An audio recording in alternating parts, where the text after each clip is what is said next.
we're working with the Easton Public School District. There's 9,000 kids in the Easton Public Schools. And so this is going to be something that the kids in school watch during their, as part of their curriculum. And we're trying to get the school district to get kids to write the kinds of pieces that you wrote about their experience with the pandemic this year. So hopefully a whole bunch more kids will write poems and stories and graphic novels and stuff like that. So your work is going to inspire other people to look inside themselves and figure out how they feel and whether stories come out and stuff like that. So that's really exciting. I was so excited when I saw this piece. I thought this would be so inspiring. So thank you so much, all of you, for the work that you did and also for participating in this, because I think this is going to encourage other kids to. Valentina, I'm 11 years old, live in San Francisco, and wrote the story. I forgot what story I wrote. There's 2 books. The future? Oh, yeah, the future. All right. Ainara. My name is Ainara, and I'm 8 years old. Where do you live? I live in Oakland, and I wrote the story Why I Stopped Being Bored. Gio, why don't you go next? My name is Gia. I am 10 years old. I live in San Francisco, but I live in Groveland right now. And I wrote the story Magic is Everywhere. I'm in 4th grade. Neela. My name is Neela. I'm 13. I live in San Francisco, and I wrote the story That Bus Ride. Great. Olive? Olive, you want to go? My name is Olive. I'm 15 years old. My name is Olive. I'm 15 years old. I'm a sophomore at Central Catholic High School in Portland, Oregon, and I wrote the piece Generation. Mazzy. I'm Mazzy. I am 11 years old. I wrote Imagine, and I'm in San Francisco. And Summer. My name is Summer. I'm 9 years old. I'm in 4th grade, and I wrote the story The Beginning. Great. Welcome, everybody. So we have about twice as many authors as are on the call. So there are there are a total of, I think, 16 authors, and most of the illustrations that are in the book are done by the authors themselves. I did a couple that were separate from the actual stories, and there's one that a friend of Gia's did for her story. And I'm Debbie, and I live in Oakland, California, and I worked with Valentina to edit the book.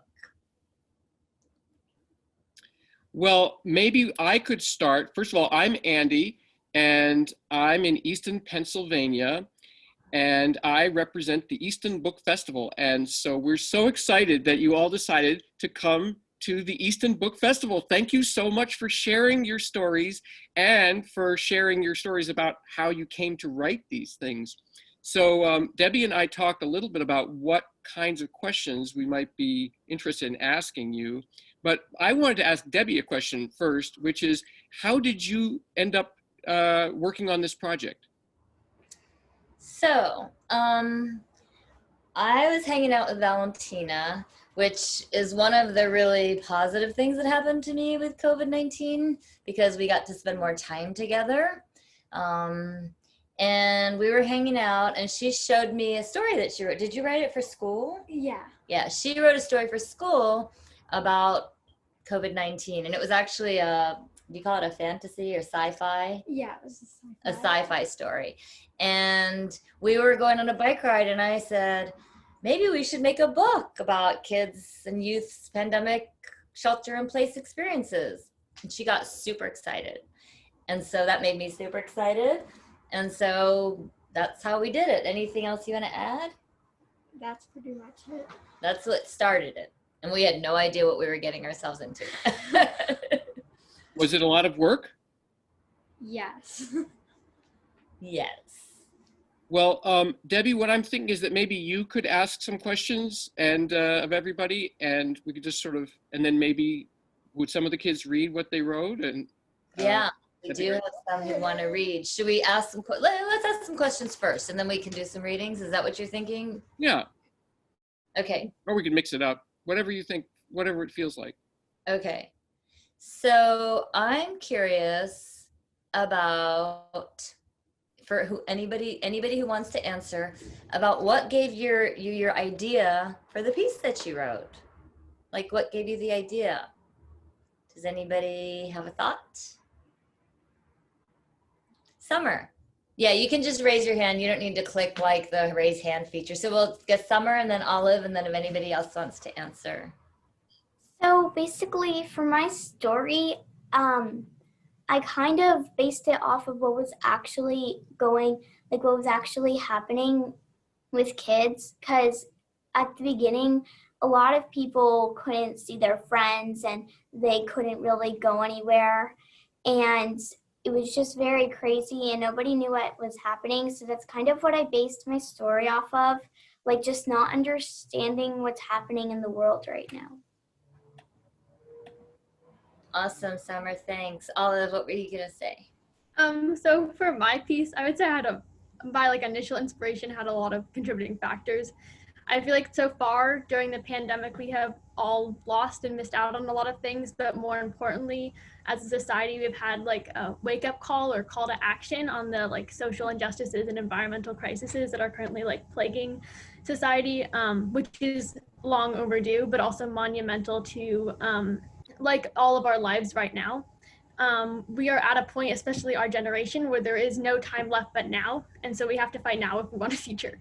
I think it is also, we also like understand that it is important that we all come together, put aside our differences, and fight for what matters most. Another thing that I thought about, it was kind of always at the back of my mind while I was writing my piece, was that phrase like, our children are our future, which I think is extremely ignorant and kind of the mentality that has kind of plagued our history, and we have to go now because before there's no time left. So that was kind of what I put into my piece. That's great, thank you. Can you tell me more about why you feel that phrase is ignorant? I think it is in the sense of if you only leave it to the next person and don't start fighting now. And so it's important that we start now and that everyone realizes now and doesn't leave it. Thanks. Who else wants to talk about what gave you inspiration? Gia.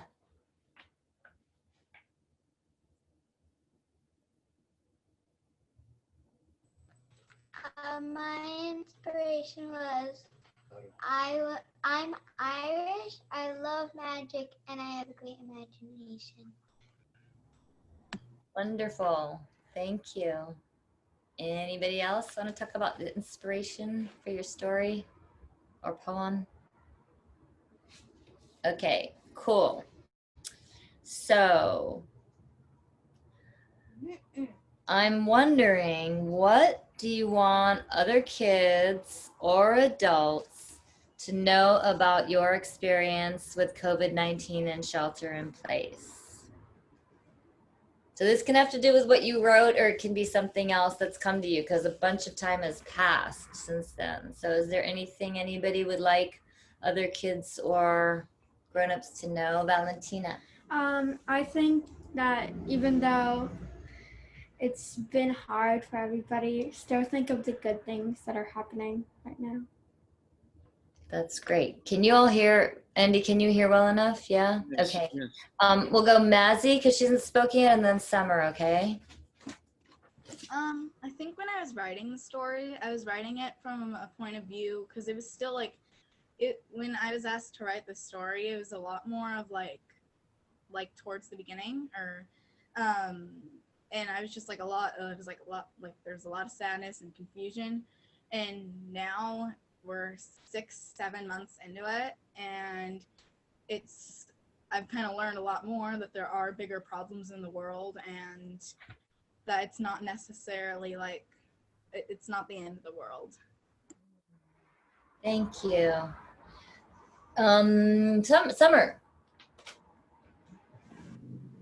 I want people to know, like, sort of like Valentina, that there are still good things, but also that even though it's stressful, you can kind of like find your own path through it. Thank you. You guys are so awesome. Anybody else want to answer that one? I have some other questions. No, you're good? Okay. So I would like to know if you want to keep writing and drawing, for some of you who made illustrations, as you get older. And if you do, what kinds of things do you want to write or make art about? Summer. So I've always wanted to continue drawing and writing for the rest of my life. I really want to be an art teacher when I'm an adult. But with my writing and like illustrations, I want to inspire people to be stronger. And sorry, there's a motorcycle going by. But I want to inspire people to be stronger and know that they can do it. Thanks. Anybody else think you want to keep writing? Mazzy. Yeah, I write all the time. I spend all my days just like writing and reading. I think I definitely want to continue with it throughout my whole life. Is there anything in particular you think, like a certain genre or a certain topic you want to write about? Yeah, I like historical fiction and fantasy.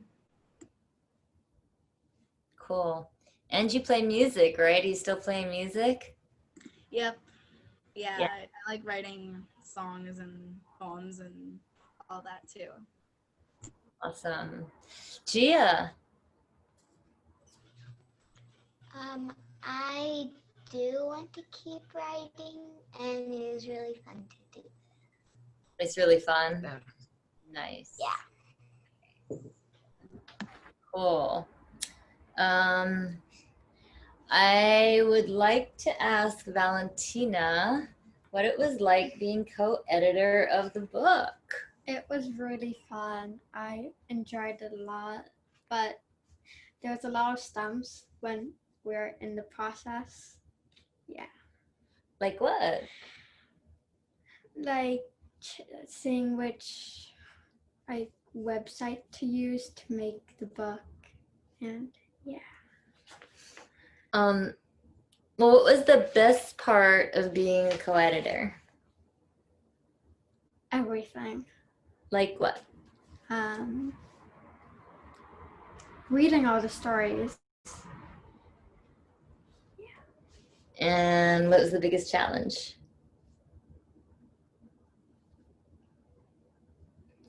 Choosing which which story goes where. So yeah, we went through all the stories and we were deciding what order to put them in. We had to decide things like what fonts to use and what else did we have to do? We had a lot of choices, like the layout, whether Editing. to put, yeah, editing. Yeah. Is there anything that you learned? That it's not easy to write a book. It takes a long time. I thought it was gonna go so fast. Yeah. But it took a long time. And can you tell us something about the title? Well, today Berlin, she wrote a story called Pure Content, and we thought there was a line that said hopes high, and we thought we didn't want it to be sad, and yeah. So, yeah. Cool. Andy, do you have other questions in your mind? Can't hear you. I think you're muted. I loved hearing about everyone wanting to write some more. I think that I have written all throughout my life also, and I think that when you write, it's like you find out what you really think. And I guess my question is, were you surprised by what you wrote? Did your own writing surprise you? Did what you wanted to write surprise you? Anybody? Yeah, Valentina? Yeah, it surprised me a lot. Kind of came out really dark what I wrote, so yeah.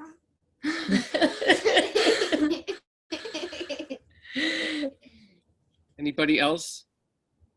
Were you surprised by what you wrote? Mazzy? Yeah, I think then I was like, no, actually, I'm surprised. Or like, then I was like, oh my gosh, this is so good. And I look back at it now and I've grown as a writer. I've actually written like a novel, like a 90-page novel. And I look at that and I'm like, oh, I feel like I could have edited that and I could have made this a lot more happier. And it was so surprised then when I wrote it, but now it's just kind of like, oh. This has been a really productive summer for you. So you wrote that, when did you write it? I started it like the first week of quarantine and I finished it like a month or two ago. I see. And tell me about the novel. It's a fantasy. It's kind of complicated, but yeah. Yeah, sometimes you can go back and keep working on something that you wrote a long time ago. I have now written a couple of books, and each of my books contains things that I wrote like 5 years ago, 10 years ago. Like I go back and even things that I wrote a long time ago, and I can use them again. So you don't have to despair that you have published this now, but you can still go back and reuse it. That's so cool. Wow. So which of you wrote a poem? I noticed there were some poems and some stories, and there was a graphic novel. Who were the poets here? Olive, can you tell me whether do you write poetry usually, or do you write fiction as well, or? Well, I haven't written a ton, but this year my English teacher really encouraged me to start writing poetry because I wrote a piece for her class and she was like, oh, you have to do this. And what I really enjoy about writing with poetry is you can write it in a way that it can be interpreted differently by people's experiences, and everyone's going to take something different away, which I think is really unique to this form of writing, which I really enjoy, and it's kind of become like my favorite way to write it.